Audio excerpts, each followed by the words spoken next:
So, welcome everybody. Hopefully this is on. Thank you so much for joining us. This is really exciting, not only because we're celebrating John's latest novel, but also you have the honor of being our first in-person book launch since before the pandemic. So thank you all so much for joining us. Another first is that we are also recording and live streaming this. So thank you to those who are joining us on Facebook from wherever you are in the world. There will also be a recording of this available on the Muse Facebook page afterwards if anyone has missed it or if any of y'all in person want to rewatch. But in the meantime, got a few housekeeping things to go through. For those of you who are in person, ignore the buzzing speaker. It does that sometimes. And also exits are out here in the back and the way you came in the front. If you're on Facebook, your exit is probably in the top right of your screen. It looks like a little X. Let's see. If you happen to find a bookmark on your seat, take a peek at that. It's free, you can just have it. And there's also a little bit of information about the Muse and a QR code that will take you to our website. Hopefully you're all somewhat familiar, but if you're not, we're the Muse Writers Center. We are a literary center, creative writing nonprofit. We're located here in Norfolk, Virginia, if you're watching with zero context on Facebook. And we are lucky enough to have been able to kind of land on our feet over the pandemic, so we're now able to serve a really broad swath of the community. I personally teach some of our youth classes. I've had kids Zoom in from Manchester and from Australia, which has been really lovely. But also, our summer class schedule is out. If you go to the-muse.org, look on your bookmarks, it's there. But all of our classes are either in person for the first time since before the pandemic, yay, or virtual as well, and hybrid, which means you can attend either in person and the teacher will be in person in one of our hybrid classrooms, or you can Zoom in. Depends on how you're feeling on the day. So definitely check that out. All of our youth classes are free this summer. So if you have any creative teens or kids from 9 to 11 in your life who are interested in writing, send them our way. And we have summer camps as well. It's all on our website, so please check it out. I will stop putting off what everyone is here for, and I'll hand things over to Mike Krentz, who is a wonderful novelist and Muse teacher as well. He's going to introduce John Cameron. Okay. Well, thank you, Susan. It is my distinct honor and pleasure to introduce a man who I think most of the people in the room already know. So when I refer to him as a child of the Enlightenment, you know who I'm talking about. I first met John Cameron about 3 years ago at a Muse studio in this very building. It was Kelly Sokol's studio for advanced fiction writers. And he was at the time working on a novel about Sally Hemings, whom some of you might know was associated with Thomas Jefferson. And I made the egregious error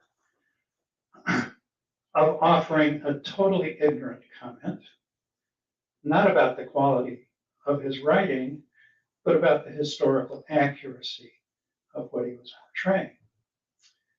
And John, in his absolutely impeccable Southern gentleman style, very quietly, very nicely, with just a hint of erudition, told me I didn't know what the heck I was talking about. And he was right. He was definitely right. Anyway, most of you know John, but there's some background here that is important. He's originally from North Carolina, from the Sandy Hills. He's pretty much been all over the world since then.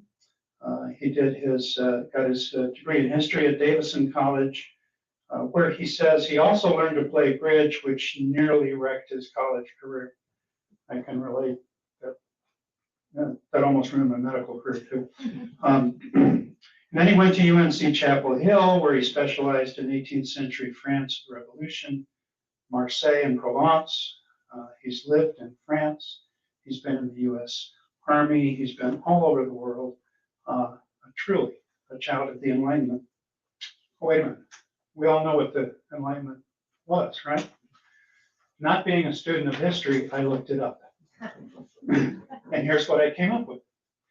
The Enlightenment, also known as the Age of Reason, was an intellectual and cultural movement in the 18th century that emphasized reason over superstition and science over blind faith. There were three main factors of the Enlightenment period. And those were reason, individualism, and skepticism. John, you know yourself very well when you call yourself a child of the Enlightenment. So The Roads of War, which I've had the privilege of reading an advanced copy, is a fantastic story. It immediately reminded me of Gone with the Wind. You're not going to find Scarlett O'Hara and Rhett Butler in there, but John's writing is so close to the earth that he puts you in the scene and you are right there with these very real, raw, flawed characters. And you live this tremendous change that took place in our country in the early phases of the Civil War, right there along with them. And you're in the scene and you're in those characters. And it's raw sometimes, very realistic. And at the end, you say, that can't be the last page. I want to read more from this fantastic author. Oh, and by the way, that Sally Hemings novel that he was working on when I met him 3 years ago in Kelly's studio, that's going to be published. We hope around Christmas. So we're going to read that, get to read that very, very important piece of historical fiction that is so well done. I can't wait to see it get out in the world. So John, congratulations. Everybody who's here, thank you for being here. Don't forget to pick up your signed copy, and please. Reviews are the lifeblood of an author. Amazon, Goodreads, wherever you can leave a review of John's book, please do. He's earned it. He's really earned it. John, over to you. Kelly, you want to say anything now, or you want to wait until later? Oh, it's up to you. I'd love to brag on you for a second. Sure. Okay, so this is Kelly Sokol, who was the new studio instructor that introduced the two of us. John, it's the coolest experience to get to, again, brag on a student and a colleague and a friend and just a downright incredible human being and an even better writer. He, as you guys, if you haven't read John's books yet, you will discover that John creates characters in a world that will stick with you. We talked about this novel when I read an earlier draft of it several years ago, and as soon as he talked about it again, I said, oh my gosh, I remember this moment where a man sees a woman down by a stream, and it just is as clear as the first time I read it. And his characters are compelling. They will keep you up at night in the best possible way. And something else that is absolutely tremendous about John Cameron is that he is prolific. One day he can be writing in the Civil War South. The next could be a murder mystery in 19th century France. You just never know where you're going to go in his world and in his brain. And that's truly a gift, and it's very rare. And every time I read something from John, I learn something and I enjoy myself while I'm reading it and while I'm learning. And he is a gifted writer. He's a gifted reader of his peers' work and a truly, truly generous human being and a creative spirit. So I won't stand up here and hog this mic any longer, but I'm thrilled for you, my friend, and come up and dazzle us with your words. Thank you so much. I'm going to try to use this other mic.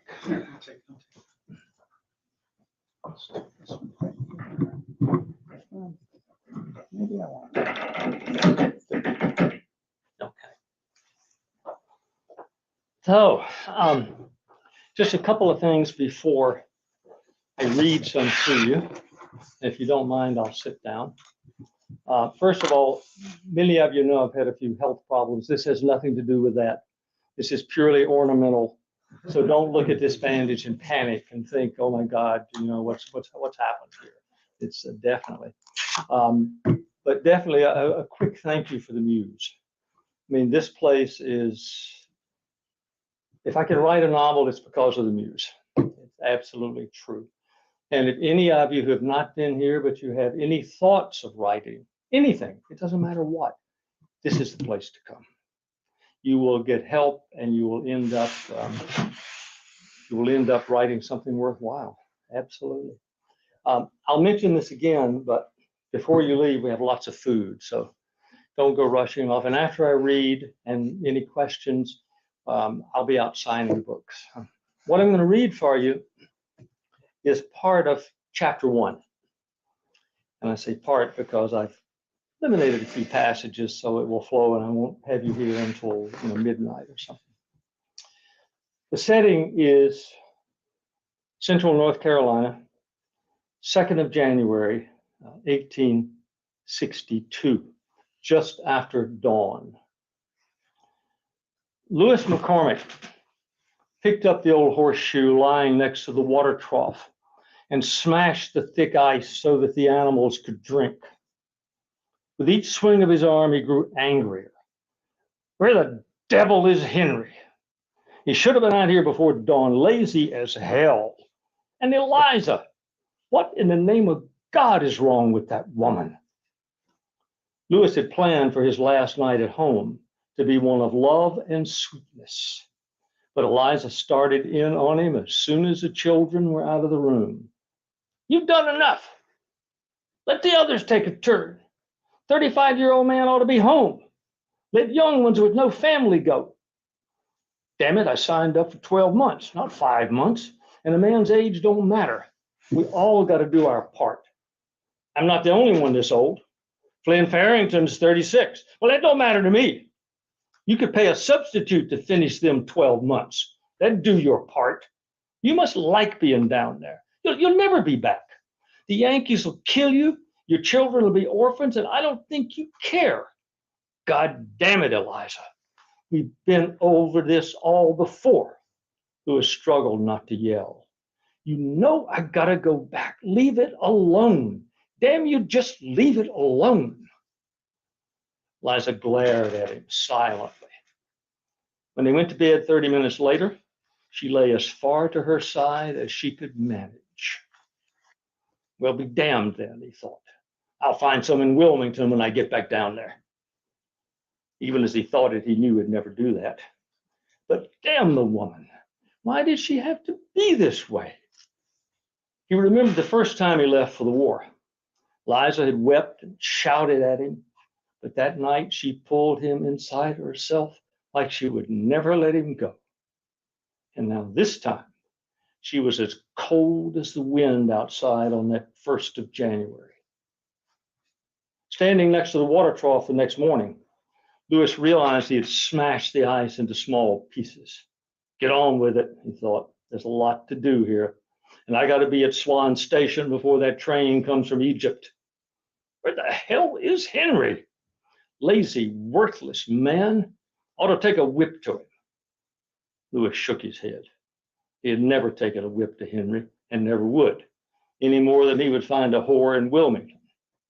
He had no use for a man who would whip his slave or one who would pay for sex. But both sure were tempting and good to think about. You'd have to go bang on the door of Henry's cabin. As he turned that way, he saw Henry come out his door. Henry walked slowly across the yard, slapping his hands together for warmth and scattering the chickens, ducks, and guinea hens already hunting for insects and seeds. Morning, sir. Morning, Henry. Get going. We need to be ahead on that wagon rolling in an hour.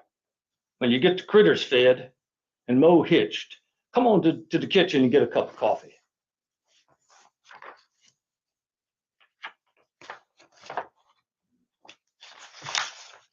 Lewis stepped around the barn to the outhouse.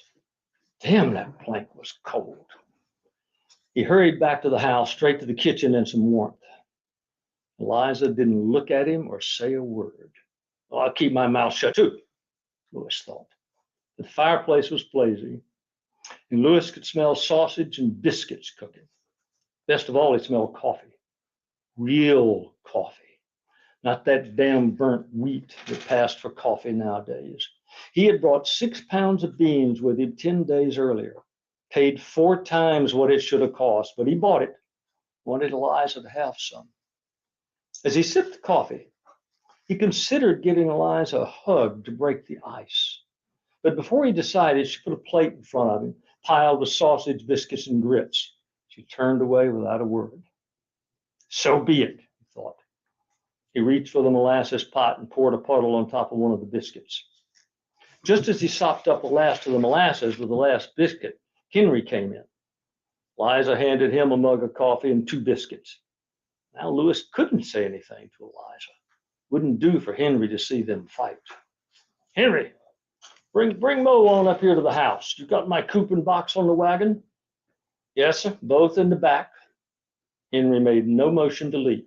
It was cold outside. Go on then, we got to get moving.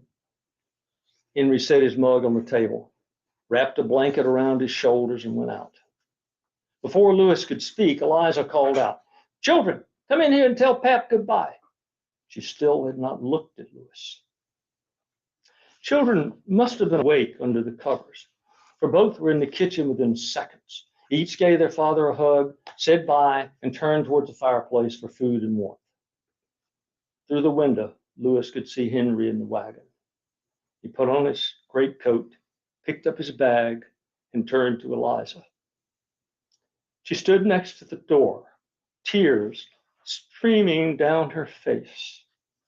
She embraced him and whispered, "May God protect you. I can't live without you." Lewis walked directly to the wagon, 3 geese honking at him. He paid no attention to the geese or the 2 dogs who jumped up. He said nothing to Henry, just sat on the plank and pulled his coat tight. He was afraid if he opened his mouth, he'd cry like Eliza. That would not do. Henry gave a click with his tongue and a light flick of the reins. Mo started walking out of the barnyard, 300 yards alongside a field, and onto the sandy road that led southeast towards the railroad. All of Lewis's anger and sadness at leaving coalesced like iron shavings to a magnet round those plodding mule steps. This goddamn mule is too old and too slow. I think I'll sell him and get a young one. Henry didn't bother to respond. He had heard Lewis say that before. Mo was 12 years old, but had always been slow. He was also one of the ugliest mules alive. Short, scrawny with patchy black hair, slightly sway-backed with a thin tail. But unlike most mules, he was gentle and patient, never known to kick, bite, or buck if a child rode him. He never protested when hitched to the single tree pulling the wagon or plow. Truth was, Lewis would no more sell Mo than he'd sell Henry. Neither Lewis nor Henry had much to say for the first part of the trip. They were caught up in thinking about other times they had traveled the same road, past the dead white oak that marked the corner of a field belonging to Lewis' friend, Flynn Farrington. While both had traveled the same road, they had very different memories of it. Henry had followed the road many times, both with Mr. McCormick and alone after dark when white folks wouldn't notice. There was a woman on the Swan plantation he liked to play around with. Mostly, though, his good friend Ajax was there. From Ajax, who could read, Henry learned about the world outside of Moore County. He heard about a man named Lincoln who talked about ending slavery. That railroad just might be a road to freedom. By early 1861, the railroad had been completed from Fayetteville to the edge of Moore County where Swan's land was, and the first real train was scheduled. Lewis brought his whole family to see the railroad in that first train. Eliza, the 2 children, even his 3 slaves, Henry, Nellie, and Harry. The world was full of hope. Moore County had voted in February, only 11 months earlier, 10-1, that North Carolina should not secede from the Union. Statewide vote was closer, but still firmly against secession. A half year after that first train at the end of September, Lewis returned to Swan Station along with 74 other men who had volunteered for the new North Carolina Army to repel what the governor called an invasion by the United States. Try as he might, Lewis still didn't understand how it happened. How had the same men so opposed to secession become so eager a half year later to fight against the United States? He had a feeling that trickery had been involved. Whatever the reason, the men had traveled on the train from Fayetteville and then by riverboat to Wilmington, where colonels and captains tried to turn a bunch of farmers into soldiers who hated the United States. Eliza had wept and pleaded that day in September. She begged him not to volunteer. But a man had to protect his family and his land. The thought of strange men putting hands on Eliza or his daughter put Lewis into a panic. Alice Ann was 15 and as pretty as her mother had been at that age, so he felt he had to go. And no amount of tears could hold him back. A man who didn't protect his women and his land was no man. So he left Moore County that September day for 12 months of service. Now here he was a third time on that road. Corporal, heading back to camp and to war. He was jarred out of his thoughts when Moe and the wagon forded the creek and walked up on the sandy ridge that ran all the rest of the way to the Swan Depot. Lewis looked at Henry and said, "You know, it don't help none that it's so cold. I'd have been warmer if I'd walked." "Well, I expect you would have, but then how you gonna get your stuff to the train? If old Mo go a little quicker, we could at least get where it's warm." Lewis nodded. In the back of the wagon was a box with 24 eggs, along with 2 pair of wool socks, a comforter, 3 loaves of bread, 1 ham, and 5 pounds of sausage. There was also a coop with 6 pullets clucking softly inside. He would eat well at least for a couple of weeks. When the wagon reached the last curve in the road before their destination, Lewis could see smoke rising above the trees. Another 30 yards and there was the building. Word was out that Swan was building cotton gin. Everything that man touched seemed to turn to gold. Lewis didn't envy Swan's money, but it did rankle that Swan was home making more money while he was in the Army defending Moore County. Maybe I'll present that bill someday, he thought, but not just yet. Mr. Swan's man, Ajax, moved the box and the coop from the wagon to the platform and said to Lewis, "I reckon you're going to eat pretty good down there, Mr. McCormick." "I sure hope so, Ajax, if I don't freeze first." Lewis turned to Henry. "Henry, come in with me and warm up a bit before you go back." No, sir, I got to get back. Miss Eliza might need me, but a little whiskey to warm the trip would be mighty welcome." While Lewis was in the store, Henry and Ajax caught up on the news. They were friends, but seldom saw each other, much less had a chance to talk. Some white folks didn't like to see black men talking together too much. "Ajax, you good? What you hear about things?" "Henry, I'm as good as you could expect.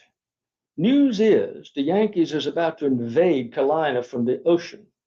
Seems to me, with all the white men gone, we ought to organize ourselves a bit. Things get hot enough down yonder. Might be a chance for us to change things up here." "Mm-hmm. I think so too. You let me know what you want to do." Short time, Lewis returned with a dipper half full of whiskey, which Henry welcomed. He was cold to his bones, but he wished he had had a few more minutes with Ajax. Sometimes Ajax could be a little quick and angry. He needed to be careful. "Thank you, sir." He tipped up the dipper and slowly drank, savoring every drop. Now that warmed up my innards at least." Henry handed the dipper back to Lewis, climbed up on the wagon, pulled on the reins, turned Mo back onto the small road, and began the slow trip back home. Lewis watched the shrinking wagon and Henry for a moment, then climbed back up the steps into the store. The building was 30 feet long and 12 feet wide. The floor was unpainted heart pine boards nearly a foot wide.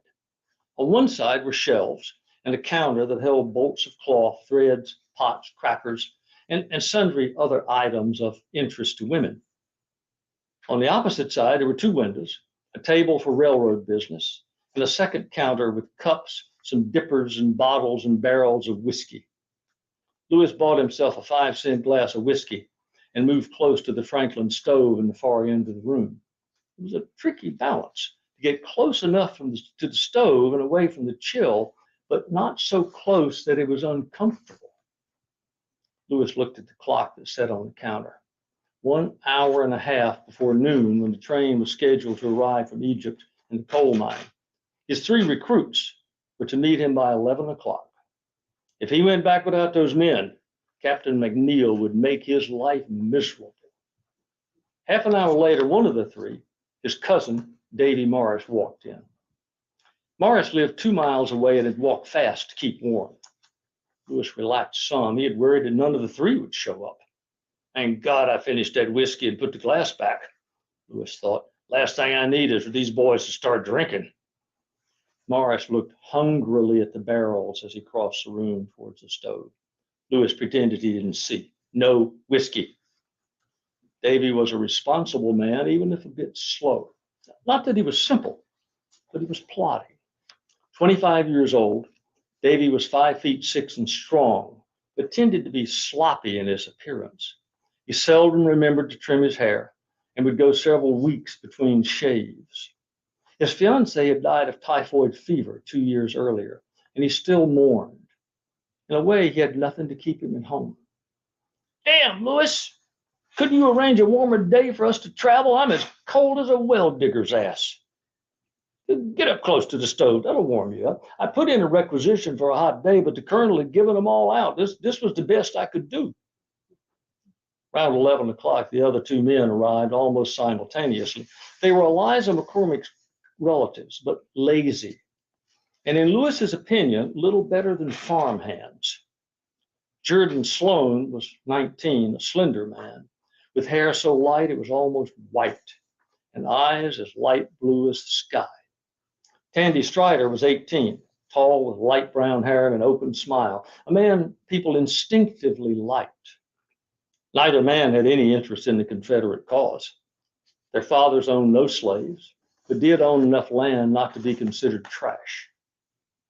Joining up for 12 months seemed like an adventure and a chance to make some money. Lewis took charge at once. He had to have the men ready for the train, and he needed to keep them away from the whiskey.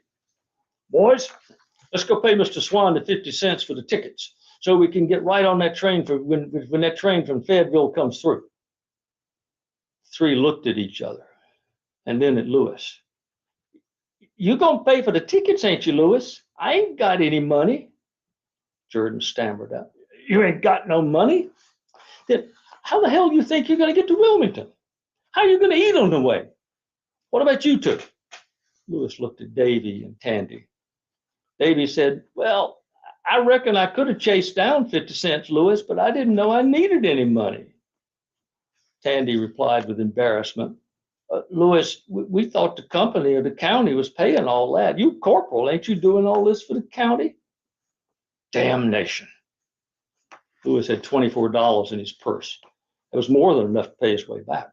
However, he had promised Eliza to buy and send back enough salt for the year's meat. And that would take $10 given what was happening with prices. But there was no choice. He had to get those three boys to Wilmington, even if it took all his money. You boys got a lot to learn about the Army. A corporal don't get paid but $15 a month. Captain said get you, but he didn't give me no money. I'll loan you the money. You can pay me back when you get paid. Chances were not good of ever seeing his money again. Right on time at noon, train pulled up amid clouds of steam, smoke, and cinders. Mostly it was calling coal from the Egypt mine, but one passenger car had a few folks in it.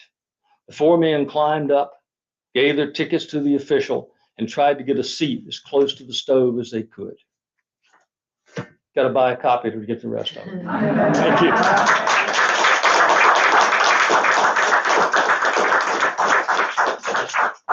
All right. Thank you, John. The words speak for themselves. What more can I say? There's food, there's books to be bought and signed in the back. And we're open for questions. If anybody has any questions they want to ask John before we break. Were the names of the characters historical, or how did you come up with those? Well, I grew up in this place, and the part of Lewis McCormick is based on letters I had from someone whose name was Lewis McLeod, and I didn't want to use the same name, but the names of the three enslaved people and his wife are the same.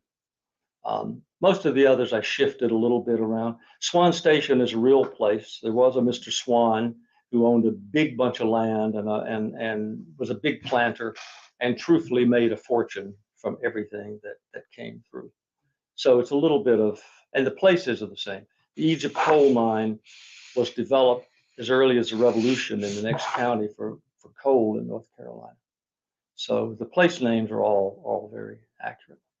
What inspired you to write this particular novel? Well, in part these letters that I read, and then I ended up doing a straight history, which came out last year from McFarland Press on the regiment. I've got these people in the 30th North Carolina Regiment, and I did a straight historical study of the men of the regiment, not the battles in the war. It didn't interest me at all. But who were the men? How did they die? How much money did they have? How invested were they? What happened to them? And while I was at it, I said, no, it'd also be fun to write it as a novel, wouldn't it? So I think I actually started the novel before I started the straight history, but that's the connection. Yes.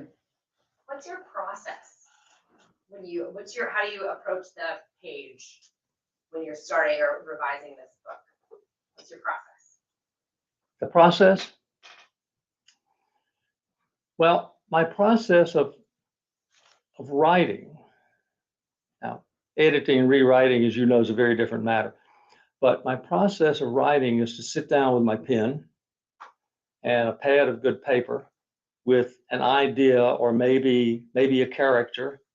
And as I said to Abby, to my wife sometime back, she said, where do you get all this stuff? I said, you dream it, you daydream it. I mean, writing a novel, and there's several novelists out here, to me, it's just daydreaming and you write it down. You write it down. So that's my process. And then I try to go back and improve the daydream and then link together the pieces. Sometimes I'll end up writing the end first and pieces all together and then link them back together. I think everybody who writes a novel has a different process.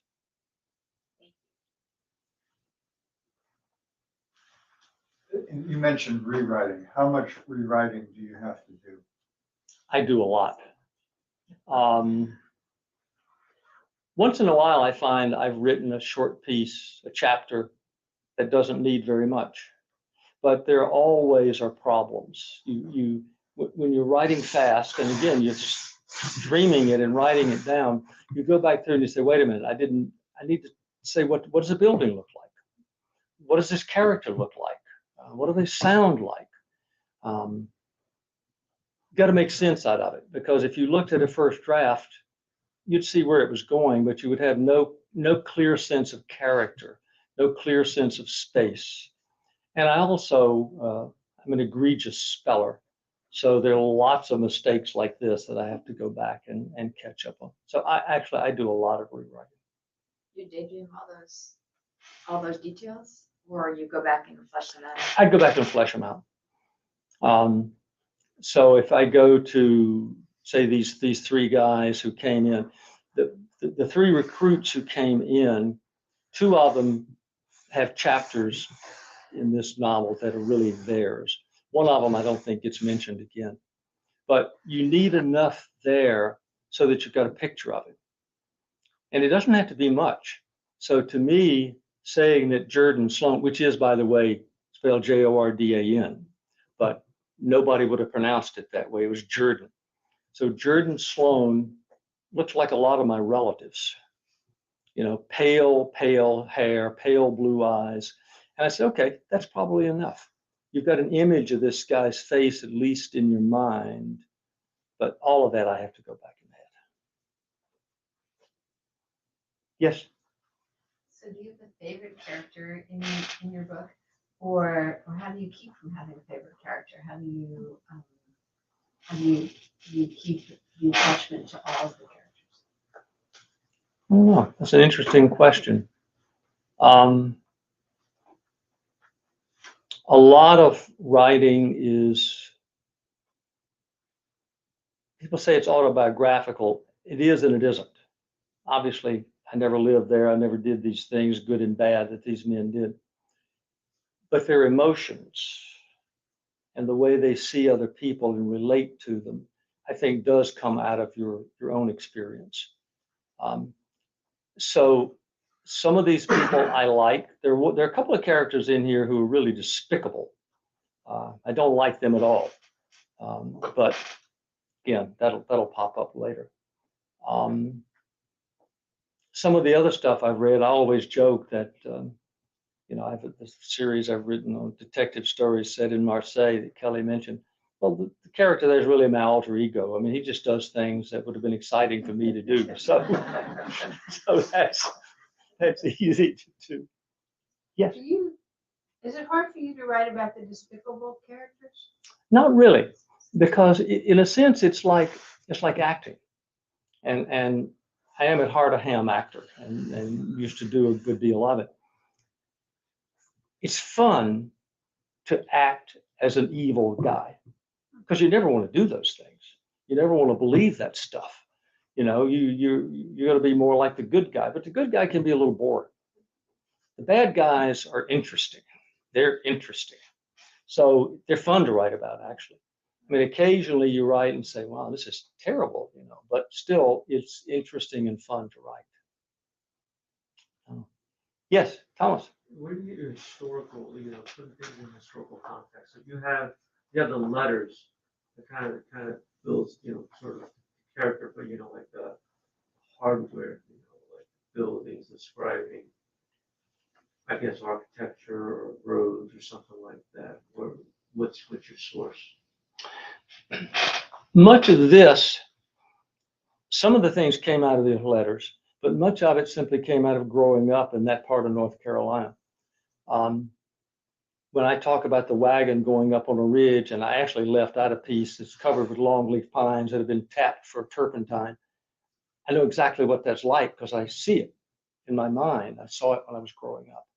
And I know what the fields look like, and I know what the houses look like. So some of this is simply out of my memory of childhood, and other things do come out of letters. I hope somebody makes a series and one of the streaming services, option to Netflix or Yeah. Good. or I pay a nice commission if you're an agent. see a really nice story. You bet. I got a question. Yes, Mike. So I've had the privilege of reading the whole book, so I know Eliza is a great character. And Sally Hemings is a great character. Very, very well done. How does an old guy write women so well? Well, let me quote somebody else on a different topic. This is, by the way, a very touchy question among writers, right? Especially of the literary sort, at the universities. And I think Mike find ourselves on the side that says, if you're a good novelist, you write about anything. And years ago, I don't know if any of you know the great Western swing band Asleep at the Wheel. Well, the guy, I forget now the guy's name. He's got a standard name that he picked up when he moved to Austin years ago. 6'6", he wears cowboy boots. You'd swear he grew up there his whole life. He didn't. His real name was like Schliebowitz, and he grew up in Philadelphia. He was a good Jewish boy, in fact, he grew up there. And I remember him being asked once on NPR, they had a new album out, and they said, they didn't say a good Jewish boy from Philadelphia. They said, but how does somebody who's not from there, how do you play this Western swing music? He paused a second. He said, "You got ears you can hear, can't you?" Well, it seems to me, if you can put yourself inside of one person's head, you can put yourself inside of somebody else's head. And certainly men and women don't think exactly alike. We just don't. An enslaved person's not going to think like a free person. But I'm fully convinced that if you really put yourself there, you can do it. And I've read many, many writers who've done so, women who've written about men, men who write about women. So this is a topic on which I am adamantly unbending. But many editors, as Mike knows, wouldn't even read my Sally Hemings book. They wouldn't even read it. You know, really, a white guy writing about a black woman? No, I won't even read it. So, it's their loss. Yep. Very well done. Anyone else? Yes. John, did anyone at Davidson convince you to do something besides play bridge and maybe start writing? It did. It taught me to like history. You know, I was a history major there, and I still have some very vivid memories of a few of the classes, especially Chip is another Davidson graduate, just 1 year too late for us to have known each other there.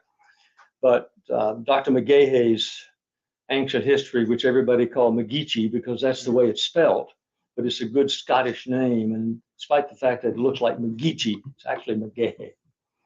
But so yeah, I did pick up that. I did pick up that, and some other good things too. Wasn't just bridge.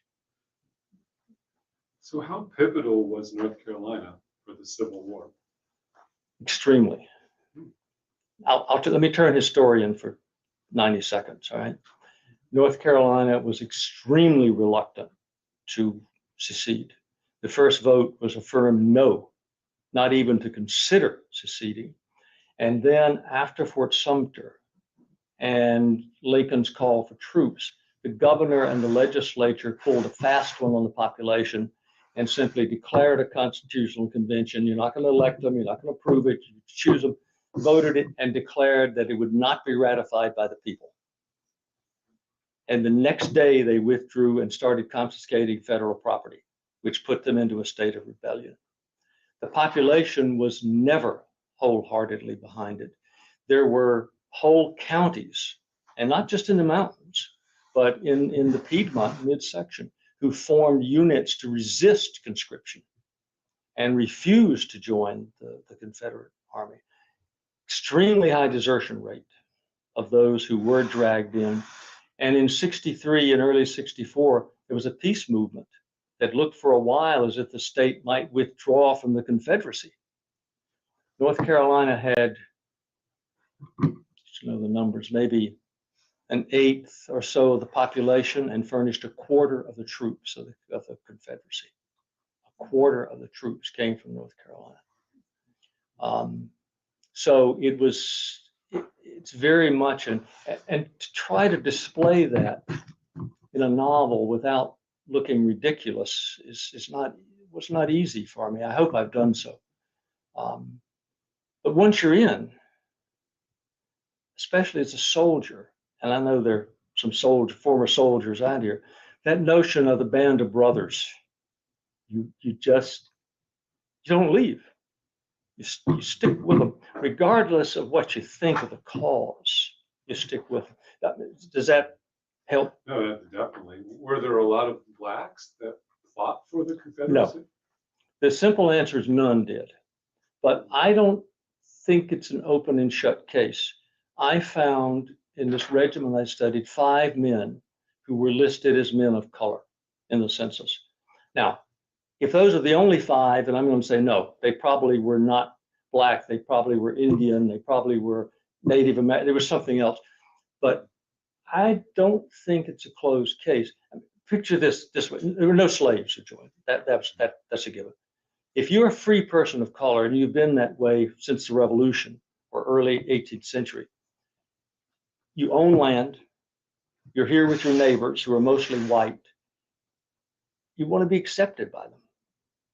You want to be part of that structure and have them value your freedom and see you as their equal.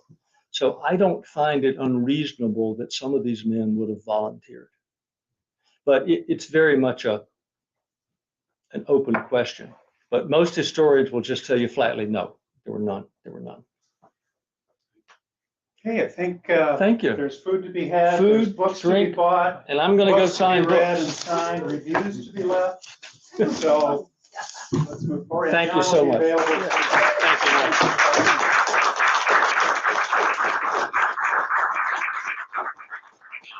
you. Okay, Good job. thank you.